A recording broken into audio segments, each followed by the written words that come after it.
leaders at the company, at the retail company, coming together and saying, how can we represent diverse content? I always go with creators, even we're thinking about when we enter a new market, whether it's Asia or Europe, who can reach the audiences there? Well, the people that they already look to as their fashion influencers.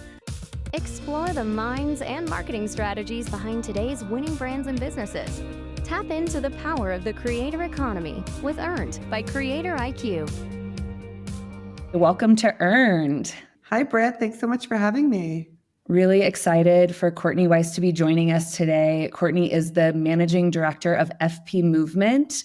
And I want to start the conversation for those who are less familiar. How would you describe FP Movement to those who don't know it? FP Movement is Free People's activewear brand, and we're really rooted in the principles of fitness, wellness, and happiness. And that's our mantra. And we develop all of our products and really all of our different sub-products below to service all the activities around that spirit. Those three tenets, I think, are things that we could all bring into our lives. So you've been with the brand really since the beginning, right? Brand started in 2018. So coming up on 6.5 years now? Yeah. So I started in 2019 and I was originally hired to be the brand marketing director for Free People and FP Movement. FP Movement was just a sub brand of Free People. So now Free People has sub brands of We the Free and Freest as well, and denim and cashmere, and the Freest is a summer-based brand. So FP Movement was just one of those really categories. And immediately when I joined in 2019, I just saw the potential, the growth, not only in the product and the offerings, but in our community and so many things that you could do in the activewear space.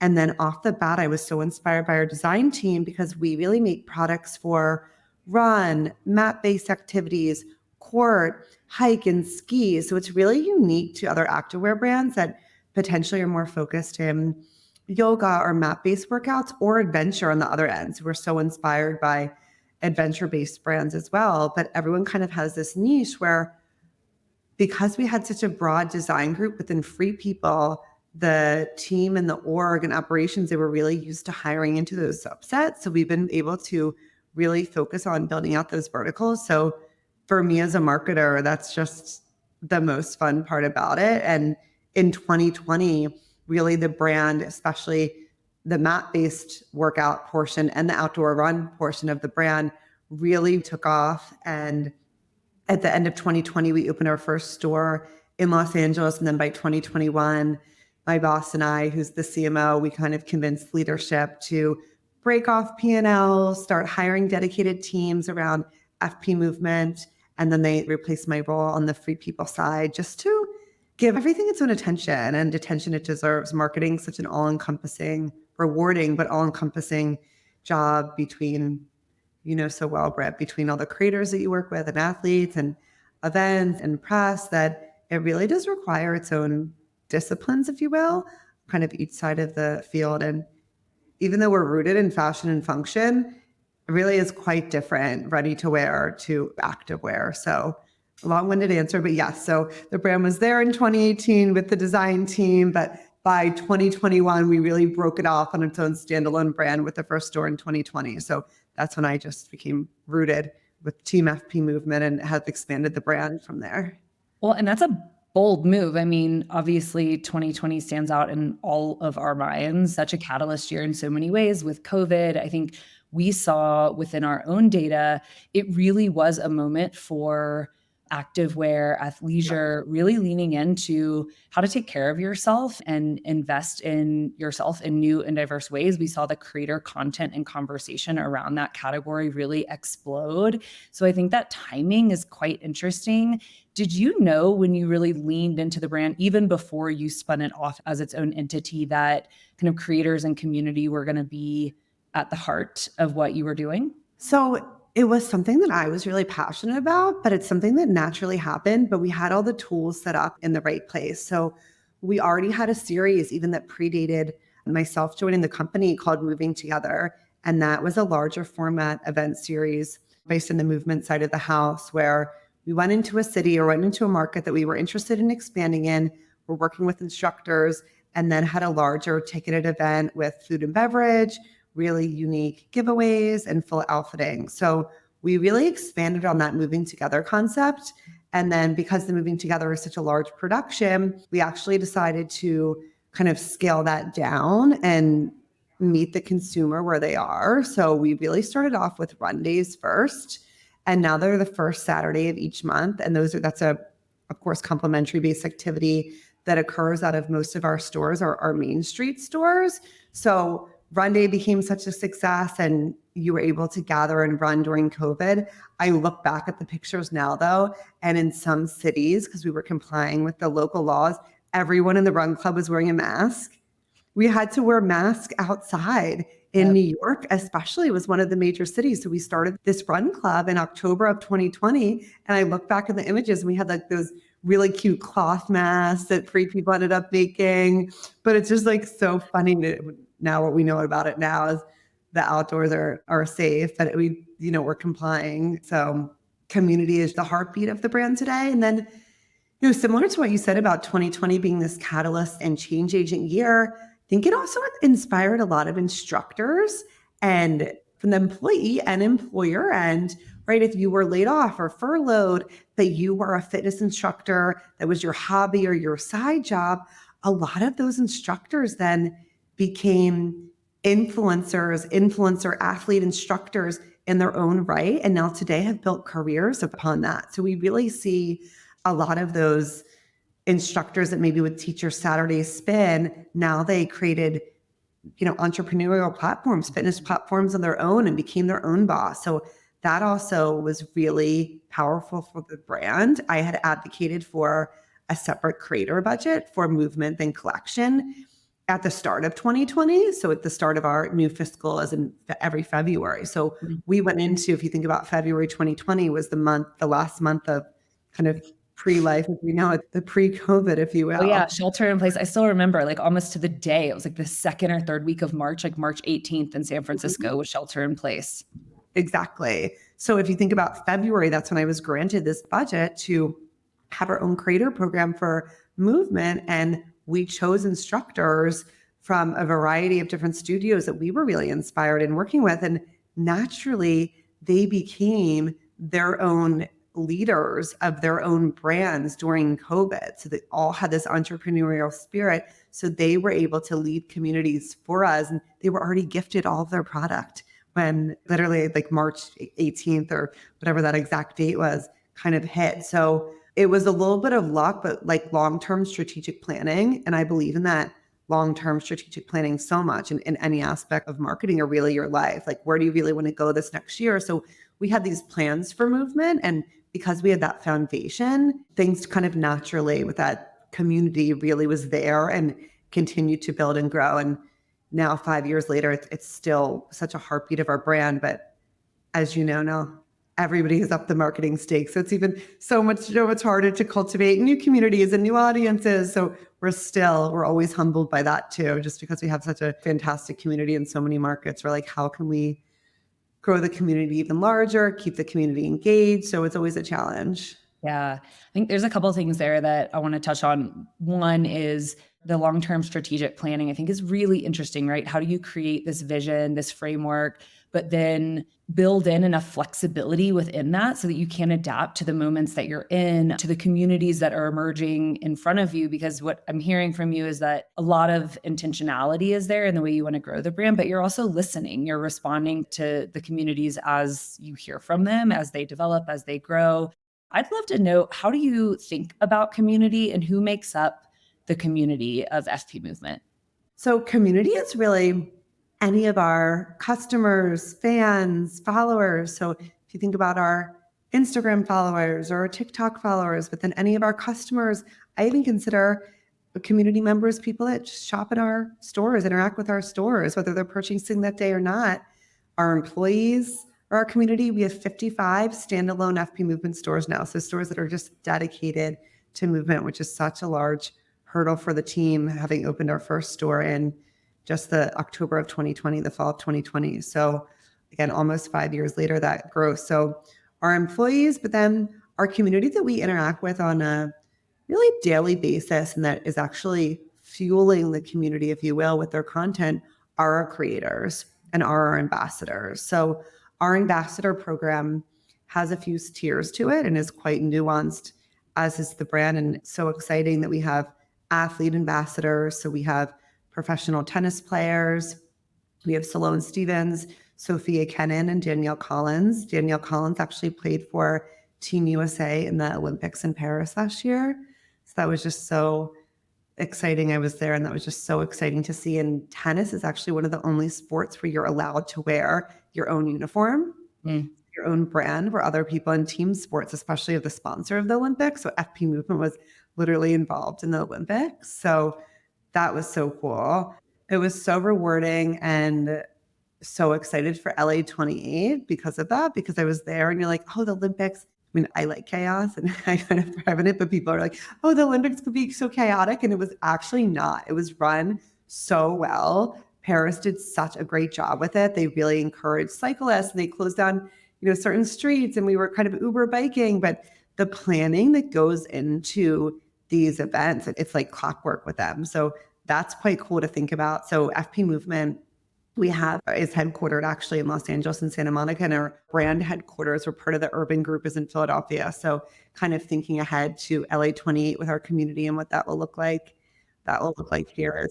So you have your top tier ambassadors. Yes, we have our top tier is our athletes, and then we have content creators. So another thing that we learned during COVID is that sometimes creators that are living and breathing the brand can represent the brand better and reach more consumers than we can by just casting models. So we rely on creators to make and produce that content for us. So we have those everyday creators where we send out probably about 10 to 15 products to them. And they might not be images or products that they're going to post on their own channels, but they create the content for the brand. So we call those our UGC content creators. And then we have our ambassadors that are posting on their own channels, and we are leveraging them for their audience reach, for brand awareness. So for those impressions, for those shares. And then we have affiliate influencers. So we have a few different tiers in the structure there and different KPIs at each way. And CreatorIQ absolutely is such a powerful tool. You guys have done such a good job and always releasing new iterations and new features, but to discover new talent, because we always want to reach new audiences with new content creators and new sensibilities, new styles that we have that could be represented by individuals. So that's so important to us, to be able to curate talent with the tools you have. But that's really the community that we rely on to reach our external customer community are our creators. Yep. I think that's really interesting that, again, we fully believe that creators are brand and business partners, and that can help businesses solve a myriad of problems and drive a variety of outcomes.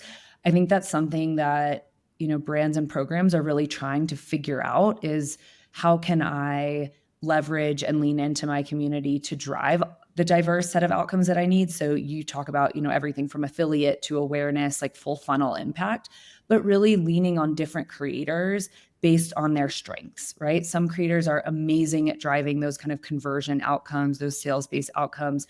Others are amazing for audience exposure, awareness.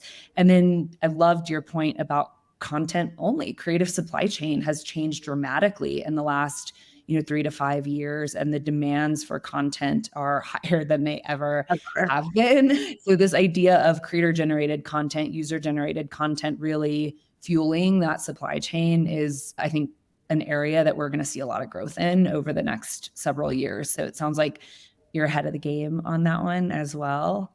I don't know ahead of the game, but as a brand marketer, I'm really fielding the needs from our merchandising team, right? So they're populating our emails and our homepage with content. So when we think about emails that we're sending out, and we've even scaled it back based on engagement, but 4 or 5 times a week, and the content that is compelling to our audience of those emails. Obviously, social is a different story. Social is, which I love the social channel, and I manage the social channel, but social is content creators all day long on that. But now they're actually starting to infiltrate our web-based team, right? Web and email. So when we think about all of that and leaders at the company, at the retail company coming together and saying, how can we represent diverse content? I always go with creators. Even we're thinking about when we enter a new market, whether it's Asia or Europe, who can reach the audiences there? Well, the people that they already look to as their fashion influencers. Like we already touched on, really instructors and athletes are really, really leading that, especially for people that are active and going to workout classes and want to shop. Our customers want to shop for their next climb, their next hike, their next ski trip. So it's become such an important part of our growth strategy. And I hear from brands all the time or other marketers, creators are so expensive, and you really need to put creators almost in their KPI bucket. So they're expensive, but what's the ROI? So for UGC creators that might not have the reach on their individual channels, but have a really unique look, maybe some of them used to be stylists, sometimes more flexible with shooting things like a jacket that they might not love as their personal style. Someone that has a really established brand or is able to garner that brand awareness or that reach on their channel, they don't really want to shoot in a jacket that they don't really resonate with because their brand's already protected. So,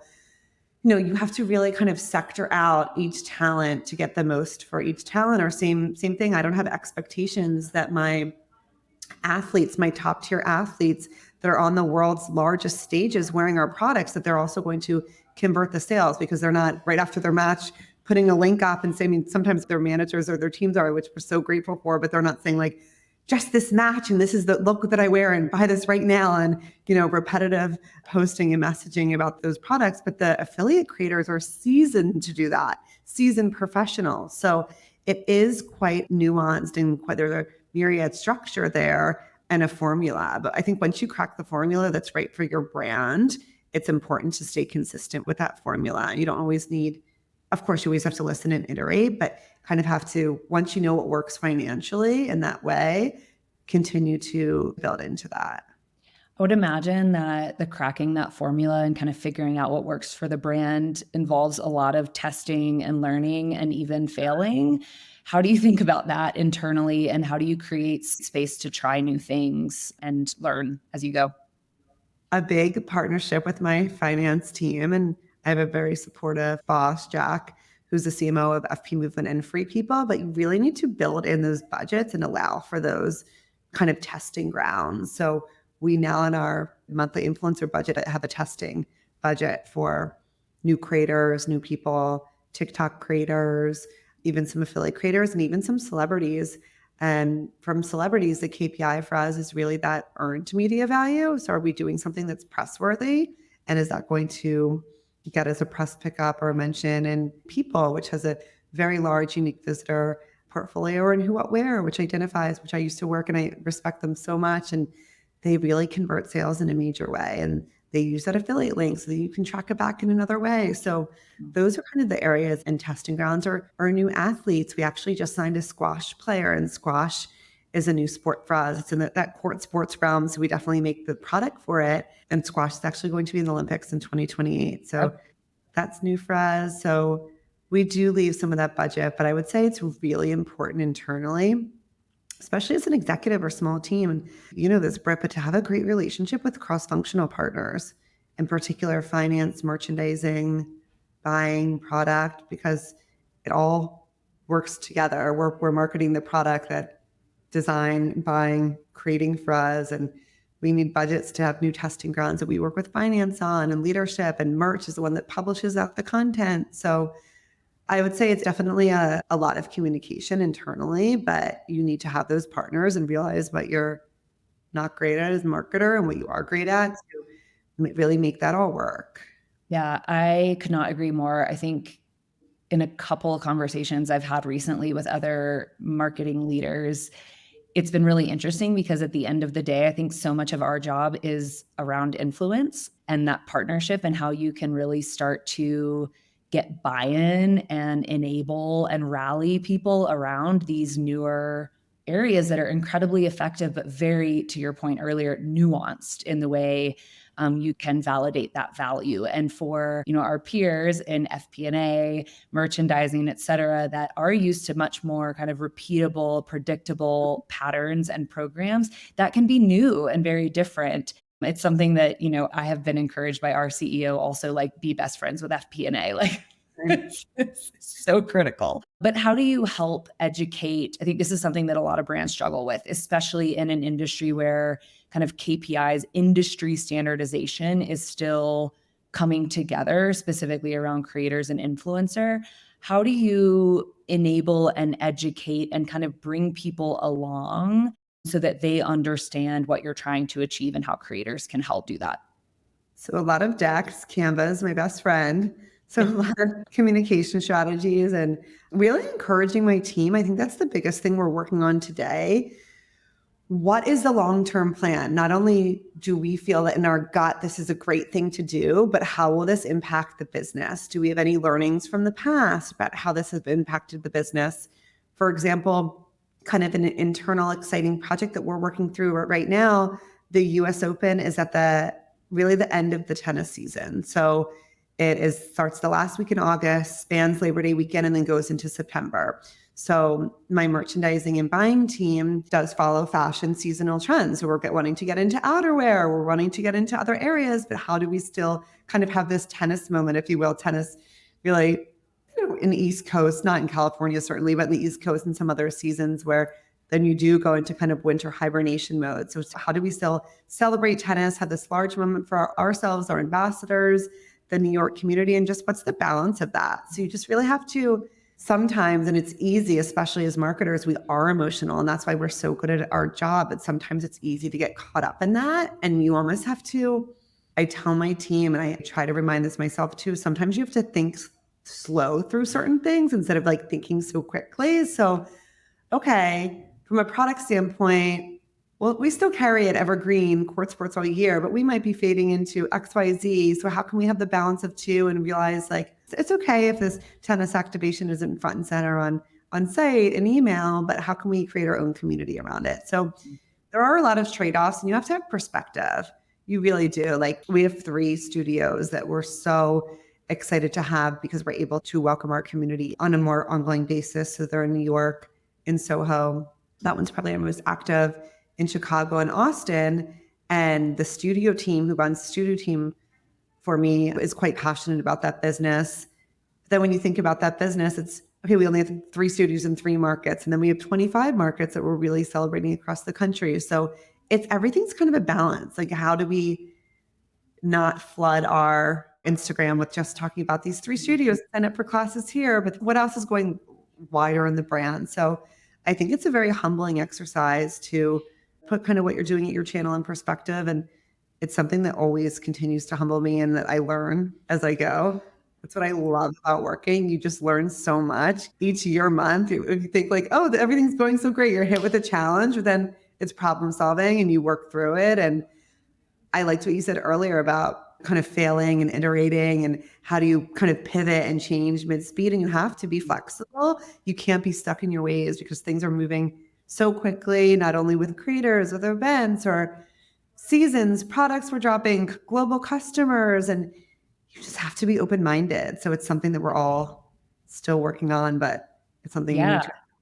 It sounds busy over there. Exciting, but busy. I mean, I think you mentioned this at the beginning, but one of the really interesting things about the brand is the really interesting space that you occupy, which is not super focused on any 1 or 2 communities. You have such a diverse set of communities around the different activities and sports, athletes.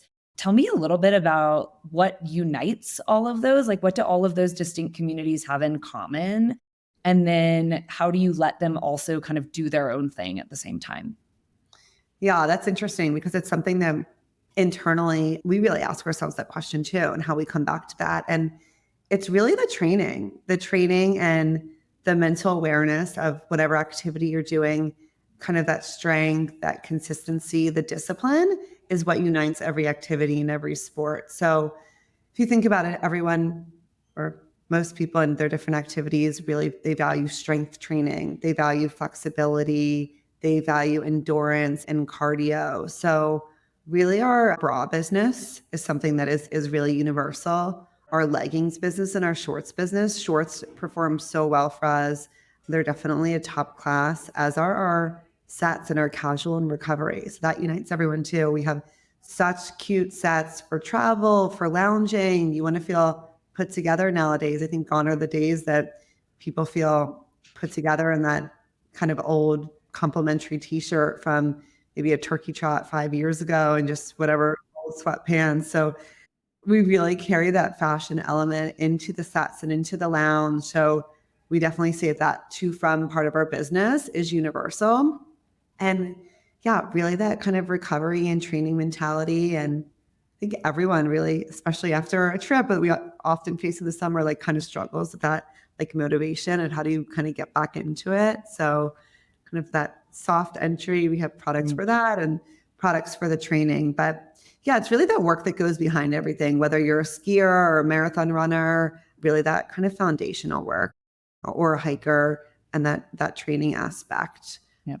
Like what you bring into it. I interviewed Pauly Derry. He's the CMO at AG1. He was at Yeti before then. And he talked a lot about the kind of common thread for AG1 community would be the people that you see in the gym at the hotel when you're traveling, right? They're not all like out running marathons, but they're like starting their day in a really intentional way, in whatever way that means for them. And I thought that was quite helpful, or I don't know, that idea resonated with me as somebody who like packs my workout clothes and doesn't go to the gym usually. The idea is there. Exactly. So whatever you're doing, whether you're doing a walk, meditation, whatever like that looks like for you, I think that's that commonality that we all share or really want to aspire to get to that movement that day. And that's what we like, that softer approach of just, okay, you don't need to break records each day, but what can you do that, whether it's your steps, and then that's where we iterated our run clubs. Now we have walk clubs and we have hike clubs. So whatever it is that you can do each day just to get that in. And then also what I really love about the brand is to find what you're passionate about. So then if it's kind of tennis or it is skiing, and then what's that training that you're doing? Maybe you do 3 ski trips a year. What's the training that you're doing leading up to that? So you don't feel when you have to like hike up the mountains to get to the other lifts that you can do it. Or when you go on a trip, All Trails has been a great partner to us, but it's just a great resource, as is Strava. So anywhere you are in the world, you can find most places you can find a trail and certainly a run route. So that idea that movement is free and it's something that really does fuel our happiness is something that we really like to think through for our community. Yeah, I love that. Again, it all comes back to movement and fluidity and the freedom of that, which again comes very back to the brand. Question for you in terms of movement. You talked about how far the brand has come in the last 5 years, right? 5, 6 years. What is next if you put your kind of long-term strategic hat on? What are you looking forward to? What are some critical unlocks that you expect the brand to take? Definitely thinking about international. So FP Movement is a shop in shop within our Free People store in London. We actually have a UK-based headquarters. So we are in the Westbourne Grove store in Notting Hill. So everyone can visit us there. And I'm really aiming to open a standalone store either in London or Paris. We've grown such an incredible community and some very close dear friends. Alice Palat is one of our ambassadors, and her last name is actually Palat, and she's an incredible Pilates instructor. Meant to be. Yes, she's based in Paris. So everyone check out her platform. So London and Paris are personal goals of mine. And then thinking about Asia. And then just in terms of the domestic brand, really partnering with wholesale. So we had an incredible pop-up in Nordstrom at the Nordstrom Corner store in New York this past spring. So more and more working with wholesale. We're in REI, we're in Dick's Sporting Goods. So how do we kind of scale and maintain that brand integrity with our wholesale partners? And wholesale is actually a way that we're entering the Australia market. So we're going to be in iconic department stores in Australia, potentially doing something around the Australia Open this year. And then we're also opening up in Lane Crawford in Hong Kong. So thinking about that global expansion within wholesale, more stores, and then personally looking forward to the LA 28 Olympics. What can we do there? And just continuing to grow every day. The direct channel creators, there's always a challenge with how can we continue to excite our community and really provide them the best services in their active fitness part of their life and their journey. Switching really quickly, I want to talk a little bit about you, and I'll look forward, but I want to look back really quickly. I've heard you say before that you see experience as cumulative, and it's really important to kind of see like the sum of its parts. I'd be curious, what have you learned from the kind of cumulative total of your experience that you continued to kind of bring into your day-to-day today? So I started my career actually at talent agencies, so United Talent Agency and then CAA. And I really did learn there the value that talent can bring not only to the brand, but what talent is really able to do on the global stage as movie stars and create influence and then endorse the brand. So what kind of goes into it from both the brand side and then the talent side. So that has helped me really quite a great deal, being able to kind of structure some of those talent relationships, but even that talent pyramid that we talked about and that multiple kind of levels of creator. So I love that experience. And then really where I feel like I came into my own as a marketer was at Who What Wear. So the online fashion magazine, I started there in 2012 and had two female leaders, Catherine Power and Hillary Kerr, who some of my mentors still to this day, that they just built such an incredible team with their spirit and their tenacity and their hard work, and really allowed the team to work in this innovative space. If you think about 2012, not a lot of brands certainly had e-commerce, platforms then, like Net-a-Porter was really coming into its own, but not a lot of those brands were advertising online and were taking their dollars digitally. And now in any media plans, digital is, of course, natively a part of the package before print. And we were really change agents in that. And there I really grew the affiliate marketing team. So understood that power of that conversion. So I would say that and growing FP Movement are certainly the highlights of my career. So just learned so much there. And then the relationships and the people that I met along the way. I think that's my biggest piece of advice to anyone up and coming in their career is everything's really like a stepping stone. And you meet such incredible people, some editors that I met at where I still work with today, agents that I met at CAA and UTA. We work with deal structures and placing their talent into FP Movement campaigns. So it really is more of this fluid journey rather of like, okay, is this going to define my career? And I think when you start thinking about it like that as a fluid journey, you take some of the stress away of like, what if I don't like this job? And is this the end all be all? And everything's just a stepping stone. And if you open yourself up to like learning at each place and each phase, that you kind of start to think about things a little bit differently. So I'm grateful for all those experiences and even starting at Free People and now building FP Movement. And there's just still so much more to go with FP Movement and so much more to learn and do. So it's all exciting. I couldn't agree more with you. I have taken a similar approach in my career where it's really just about soaking up everything I can in the environment that I'm in and the people that are around me, present company included. So thank you so much for sharing your thoughts and wisdom with us today. I really appreciate it and really looking forward to seeing all that's ahead for you and FP Movement. Thank you so much for the conversation. Yeah, thank you so much. This was great. Be a friend, tell a friend, and subscribe. Earned by CreatorIQ. CreatorIQ is your all-in-one solution to grow, manage, scale, and measure your influencer marketing program. Ready to unlock the power of the creator economy? Get started with a demo today at CreatorIQ.com.